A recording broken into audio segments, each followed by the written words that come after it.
October TBR, guys. It's October. It's so exciting. Look, we have the fall ambiance on in the background.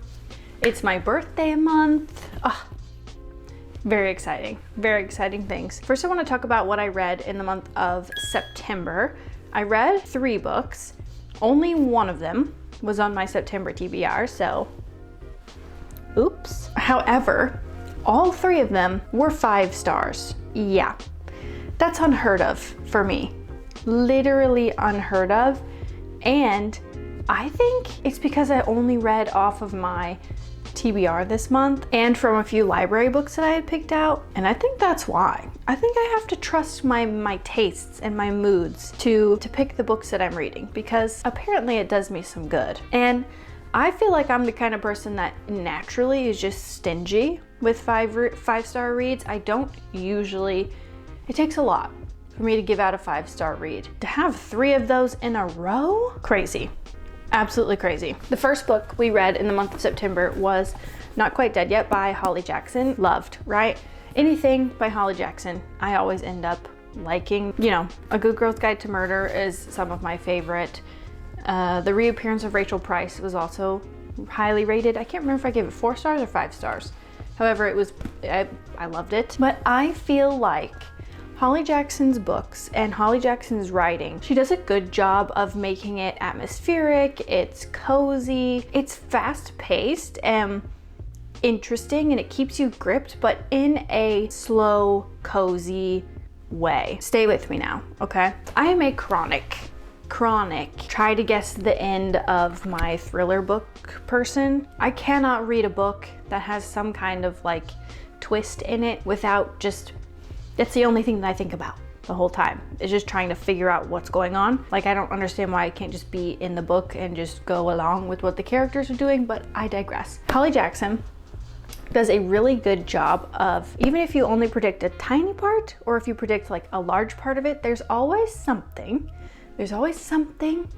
that she thinks about that you're not gonna think about. Like, there's always some piece of it that she's able to twist in a way that you're like, oh, that didn't even cross my mind. And that is what I think is impressive about Holly Jackson's books and Holly Jackson's writing, because she's one of the few thriller authors that's able to do that for me, and I love her for it. This is following Jet, our main character, and Jet is viciously attacked on Halloween night. She almost dies, however she doesn't, but the injury has left her with significant damage in the brain, and she only has about a week to live, so hence not quite dead yet. And she kind of puts it upon herself to go on this quest to uncover her own murder. Jet kind of feels like she hasn't done much with her life, which to me is understandable. She's, I think, quite young. She's like maybe 30. She feels like she hasn't done much in her life, so she wants to do something great, and this is that for her. Next, in the month of September, we read The Spell Shop by Sarah Beth Durst. This was, of course, we loved it, right? These are all 5-star reads. I always rate cozy fantasy so high. I have never met a cozy fantasy book that I have not liked yet, so this, of course, was no exception. It was super good, just as good. Reminds me a lot of Legends and Lattes and Bookshops and Bone Dust. They have some of the same like key elements, like a cozy cafe, coffee, cinnamon buns, you know, cozy little things like that, a mystery aspect kind of vibe. This one follows Keela, and Keela is a librarian at a very large library in the city, and one day it burns down, and so she's kind of burdened with this task of protecting some of the books that they were able to get out before the fire, right, got to them. She takes the books to her little tiny small hometown island. The story kind of ensues from there. You know, there's a cute neighbor friend. She has a sentient spider plant named Kaz, who is just so cute. They have such a nice dynamic and banter. It really makes the story. And yeah, it was just really good. It was very cozy, it was very atmospheric. It was perfect for this time of year, like right at the end of summer. Really good time with this one. Then the last book we read in the month of September, I just finished this, The Unmaking of June Farrow by Adrienne Young. Oh my gosh, guys, when I say this was amazing, this was amazing. This one is pushing a 6-star read. Like, it is phenomenal, this book. So good. I got this from the library and now I have to buy a physical copy to put on my shelf because I loved it so much, and you know, that's just the way the cookie crumbles, right? We are following mainly June Farrow. June Farrow is our main character. However, we get a lot of backstory from various Farrow women. The Farrow women, they have this ability to manipulate time in a sense, and that's as deep as I'm gonna go in it because the back doesn't talk too deep about it, so therefore I don't want to talk too deep about it, just in case it gives some spoilery content. But they're able to manipulate time in some way, okay? It has it all, truly. It's got some fantasy elements, it has a romance element, and the romance, oh, it is so good. It is so good. It is, if you've read this, you'll understand what I mean. There's a yearning, but it's very different than like an actual yearning. And it just feels better. It just feels better. It feels deeper. It feels meaningful. It's like so good. It's also set in a small town, which I think definitely helps me atmospherically love a book. If it's set in a small town, I'm most likely going to romanticize it and love it, so that just give it more points in my opinion. But it is set in a town called Jasper, North Carolina. It's very small, and there was a murder that has haunted this town for a really long time, and our main character June, she kind of goes on this quest to learn not only more about herself, more about her mom, her family, and also this very dark history that the town has. I did not want to put it down. I genuinely missed this book. I genuinely missed being inside the world and being there, and that has not happened to me in a very, very long time. So this was so refreshing to read. It was so nice to have that feeling again when I read a book, and it has ignited a spark in me to just read more books that I know I'm gonna love. That's what we read in the month of September. Super, super good month. I mean, like, absolutely amazing. So crazy that we had 3 5-star reads, just spectacular. Now we're gonna get into what I wanna read in the month of October. We have a mix here. I was gonna play a game to kind of pick this out, but I'm riding the train of, I'm picking the books that I'm in the mood for right now, and I'm reading those, right? I wanna start this book this month. I don't necessarily need to finish it because it's the kind of book that I want to savor. I really want to take it in. I wanna read the prose, like I want to digest this book, right?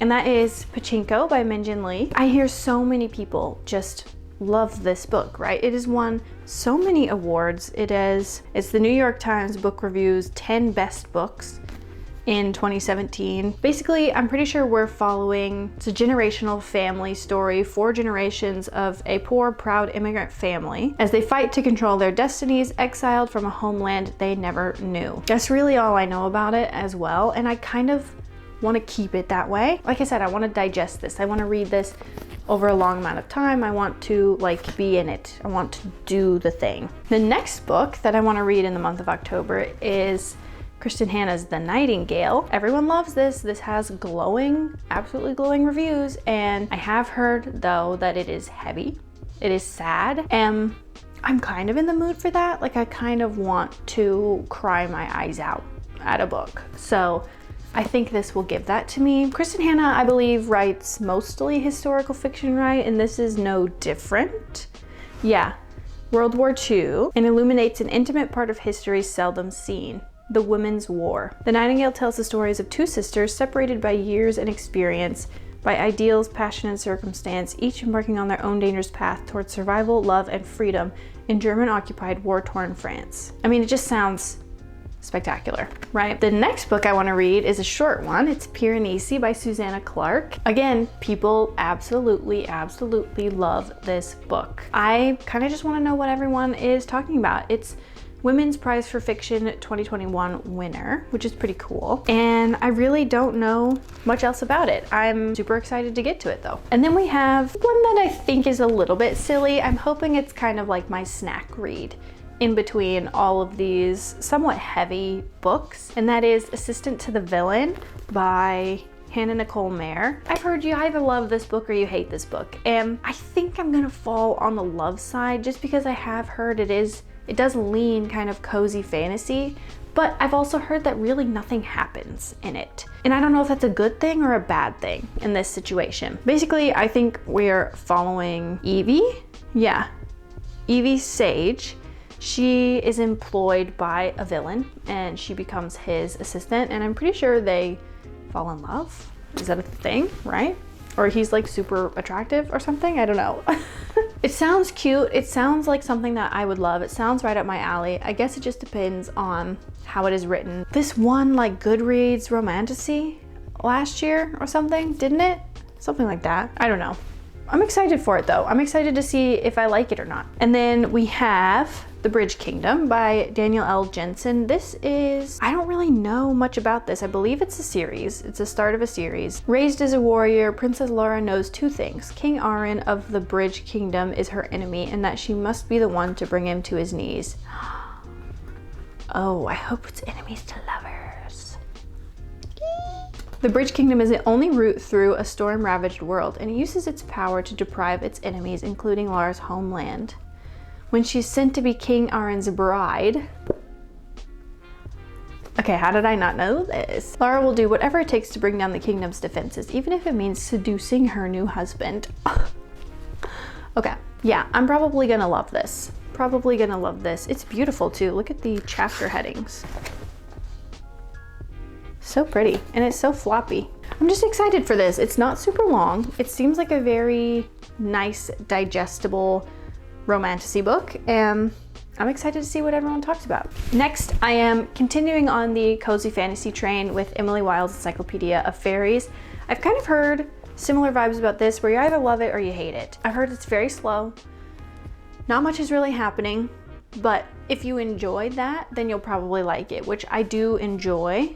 So I'm hoping that I lean towards the side of that I'm liking it. In this one, we're following Emily Wilde, of course. She's a genius scholar and a meticulous researcher who is writing the world's first encyclopedia of fairy lore, but Emily Wilde is not good at people. Ooh, she has an insufferable, dashing rival, Wendell Bamblebee. That's the cutest name. Wendell Bamblebee. Oh my gosh, this blurb on the back sounds amazing. Forget dark academia. Give me instead this kind of winter sunshine, sharp-tongued and footnoted academia, full of field trips and grumpy romance. Okay, that sounds amazing. I'm even more excited to pick this up now. And then last but not least, I have been trying to read this book for the longest time, but the time has just not been right, obviously. And that is From Blood and Ash by Jennifer L. Armentrout. She's one of the OG romantasies, isn't she, in the book space? Like, she's one of the first ones that people really started talking about within the genre. I just want to know where it all began, right? Chosen from birth to usher in a new era, Poppy's life, oh Poppy, I love that name. Poppy's life has never been her own. The life of the maiden is solitary, never to be touched, never to be looked upon, never to be spoken to, never to experience pleasure. Waiting for the day of her ascension, she would rather be with the guards, fighting back the evil that took her family, than preparing to be found worthy by the gods, but the choice has never been hers. I've only heard that people love this book. I think it's a series actually, but I've only heard that people love this series, so I'm excited to get to it and see what everybody is talking about. And I'm a romantasy girly, I'm a fantasy girly, I'm a romance girly, so I would find it difficult to think. I think a lot would have to go wrong in this for me to not end up liking it. All right, there we go. Here are all the books that I am hoping to get to in the month of October. I do not expect to read all of these this month. As you can see, I only read 3 books this month. So this is most likely where we're gonna be picking from. This is gonna be our pool of books that we'll hopefully start this month. Yeah, let me know what you guys are gonna read this month, or if you've read any of these books. Let me know if I should pick it up immediately or if I should steer clear of it. All right, I'll see you on the next one. Bye.